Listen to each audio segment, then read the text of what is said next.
위조화폐의 역사. 현대에는 최첨단 기술 기반의 디지털 금융 시스템이 정착되어 있지만 위조지폐 사건 사고는 여전히 발생하고 있다. 그런데 정교한 감정 기술이 없었던 옛날에는 더 많은 위조지폐가 사용되었을 거라는 사실을 쉽게 유추할 수 있다.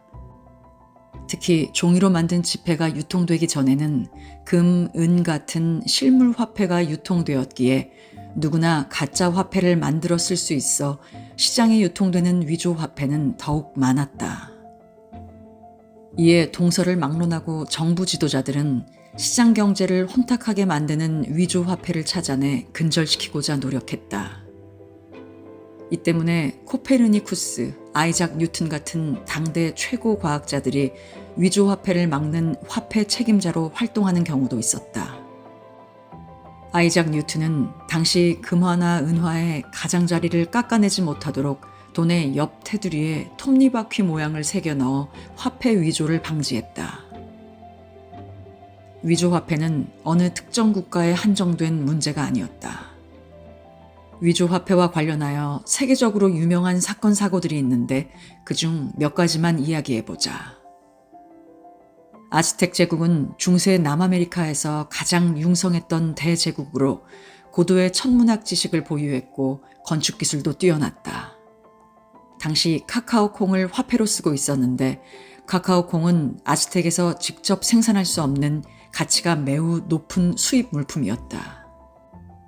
그런데 콩의 수확량이 줄어들자 사람들은 진흙으로 카카오콩 모양을 빚어 가짜 화폐로 위조해 유통했다는 기록이 남아있다. 전쟁 시에는 적국의 경제를 약화시키기 위해 위조 화폐를 제작해 사회 혼란을 일으키는 전략을 쓰기도 했다. 1939년 일본 노보리토 연구소에서는 전쟁 중이던 중국 경제를 혼란에 빠뜨리기 위해 엄청난 규모의 위조 위안화를 만들었고, 독일은 2차 세계대전 당시 영국 경제를 무너뜨리기 위해 약 3년여에 걸쳐 만든 위조 화폐 1억 3,200만 파운드를 영국 상공에서 뿌리기도 했다. 우리나라 역사에도 조선 왕조실록을 보면 위패에 대한 기록들이 나온다.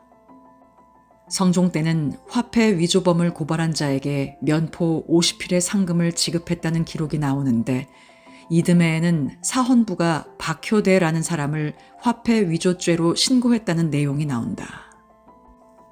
이에 성종이 명하길 화폐 위조는 사형이 적합하나 박효대의 처가 도둑을 잡은 공이 있어 감형하여 곤장 100대를 때리게 하고 관노에 영속했다는 기록이 남아있다. 그 후 영조 때와 헌종 때도 사사로이 화폐를 제조한 위조범들을 사형시켰다는 기록이 있다.